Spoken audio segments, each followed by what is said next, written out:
Hey, this is Reginald Perryman with ReggiesRealEstate.com, and I have a special guest today. I have Emma, the owner of one of Detroit's top title companies here in the Detroit, Michigan area. Emma, can you tell us a little bit about yourself?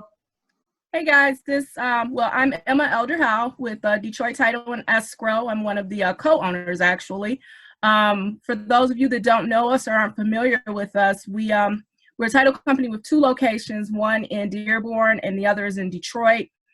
We've been around, my partners and I, collectively in real estate, from legal to title clearing to loan processing and other things, probably been around over 50 years of experience, if not more. Myself, 22.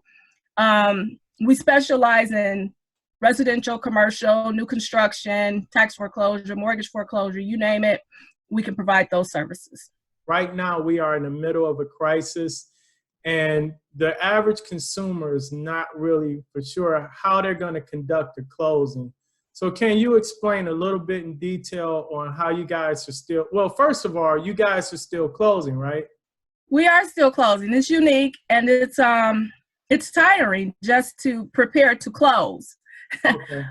And what I mean by that is where I used to just get up, get ready for work, and get to the office and our first appointment, 9:30.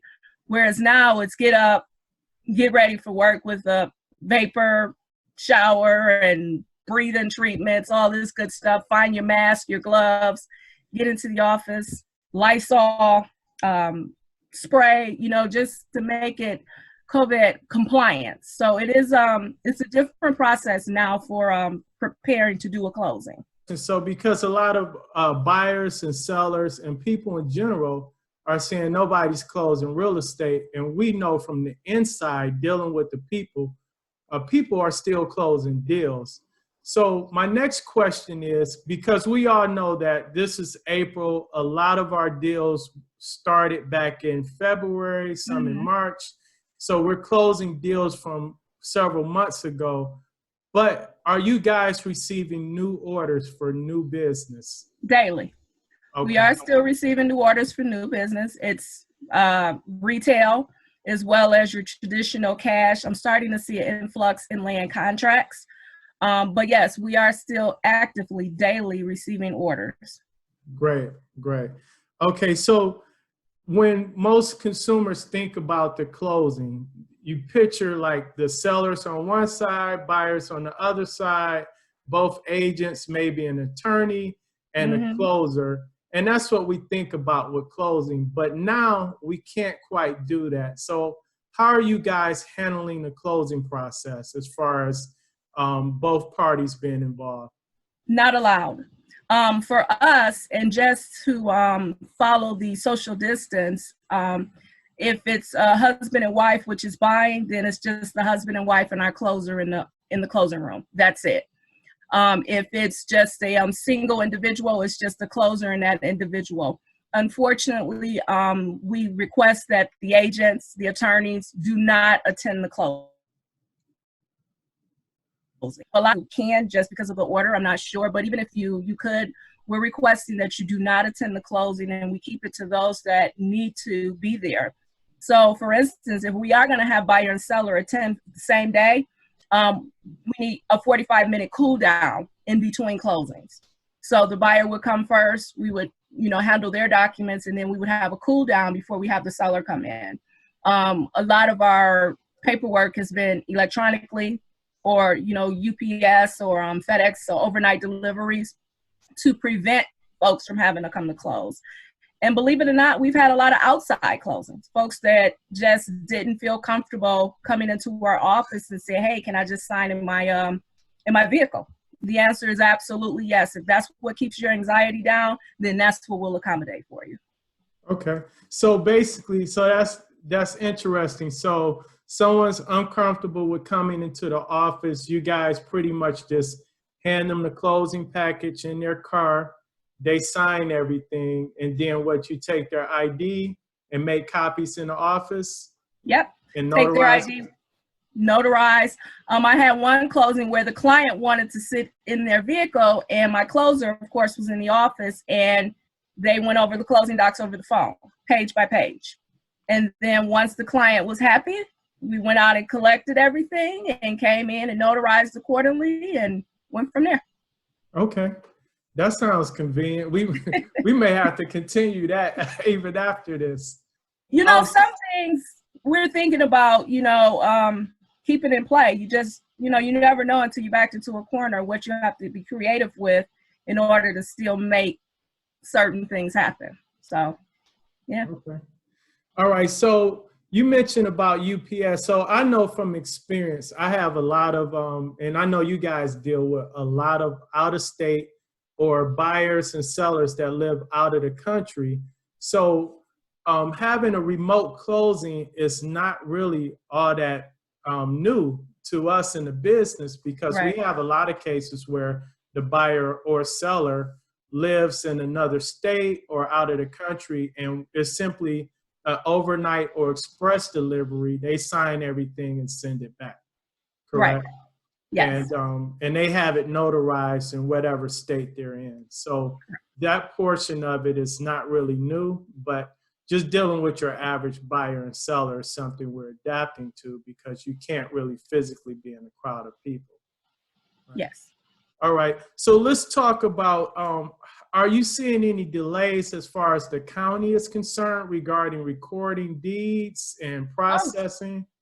Yeah, absolutely. Right now, it was just yesterday, I want to say, we checked with Wayne County. Their office is still not open, obviously, because of the state order.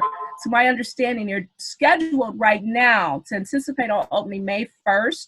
Someone told me the 15th, but my last track was the 1st. But again, that may change depending on the governor's order later this month. They are instructing us or advising us as title folks to submit our documents online for e-recording. However, there's no guarantee as to when we're going to receive our recorded documents back. Once the county, Wayne, right now does open, they're going to be by appointment only. So there's a huge gap with recording. I noticed with Macomb, they're not open to the public, but their e-recording is working and it's fast. I did a submission on Friday. I got my documents back yesterday. So I was surprised, but I was like, okay, Macomb. I haven't tried Oakland yet, but we submitted a lot of stuff. So I'll let you know. I'll put a post or something out just to let you know what Oakland's turn time is going to be. Genesee County, the other counties I really can't speak for, but just in general, yes, there is a huge recording gap, which is obviously a concern for us as title folks, because that impacts our title policies. One of the other issues we run into, so with the courts being closed, let's say someone is in probate or there's some type of court order document that's needed to close. Are you seeing those closings delayed because they can't get the proper documents? Yes, I am. We got a few that for court orders and approvals, they are delayed. I was on the Wayne County site just today, the probate Wayne County site, and it looks like there's a link that you can click on. They're not open yet, but again, that's one come May 1st, where you can start setting up your appointments for video court conferences and things like that. So just while you're on that topic, folks that are dealing with probate, it is time to go ahead and start navigating through those different sites, Wayne, Oakland, Macomb, and the other counties, just to get familiar with the process for establishing probate and getting probate documents, because I don't think they're going to be open to the public for quite some time yet, just from what I was reading. Okay, great.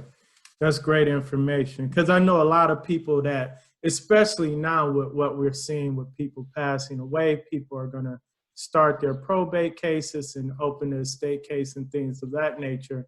Yes. And this could have some delays with the sale of a property. Oh, it's going to have huge delays, and it's going to impact real estate from two angles. From what I experienced, it's going to impact obviously the retail, just for those that need possibly one to establish probate now that someone's passed away that own the property. And when we're just talking about our wholesaling or our investors doing assignments and things like that, it's really going to impact that because of the lack of understanding. When you're doing an assignment deal and there's a court order, you need to make sure you get court order approval based on the actual in contract. So Right. it's going to throw a lot of challenges in there. Right. So speaking of wholesaling and your investors, I know you deal with a lot of investor clients. Well, you deal with everything, but I know you deal with a lot of investors and wholesalers. Are you seeing any changes or decreases in the amount of activity, especially with wholesalers, because there's that assignment piece and that middle person piece that you're dealing with? Yes and no. Where I'm seeing the decrease at is with investors that have a portfolio of tax foreclosed properties.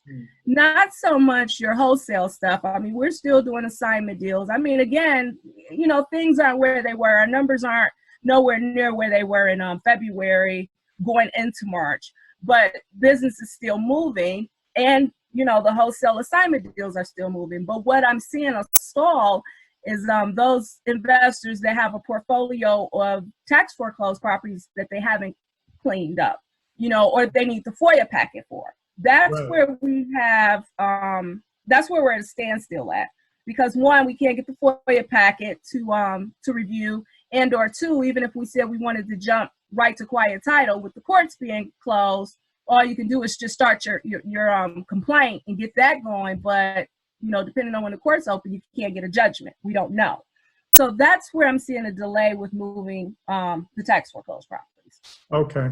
All right. So much like with the real estate agents, the investors, the wholesalers, everybody's still doing business, just not at the level that they were doing, the quantity of deals that they were doing like before around this time last year.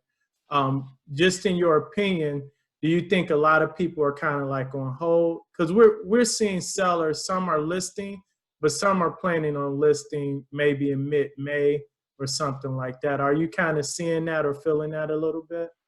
I'm hearing that, you know, just from, you know, my clients that I deal with. They're like, hey, I got deals coming, but my seller was ready to list, but now they want to wait, you know, or the flip side of that, the seller is ready, but the unfortunate thing is with layoffs, as you and I know what we're dealing with now, the buyer get hit with we have to lay you off, we have to cut your hours. They were pre-approved, but now when it's time to do an updated verification of employment, that puts the purchase on hold.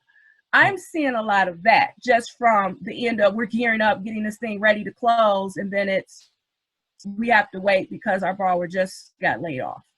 Right, right. Okay, sounds good. So let's talk a little bit about, and I know me and you talked about this often. So you mentioned earlier about the tax sales and the FOIA. So what a lot of people don't understand, title companies don't really like to insure tax sale properties because they're getting a quitclaim deed from the county, but not just because it's a quitclaim deed. There's a different twist to that. So can you kind of explain why title companies don't like to insure these properties and what people have to do to clear title so that they can insure the property as well? Okay. Well, it's not so much of, and this is just from, again, let's be clear, I'm not an attorney, so I always put that caveat out there. But from the way we view it, and it's always been a challenge of when we tell someone, oh, this is a tax foreclosed property, before we would just arbitrarily insure it, we need to see if it's gone through a quiet title, or perhaps our underwriter has allowed us to use the foreclosure file to put a policy behind it.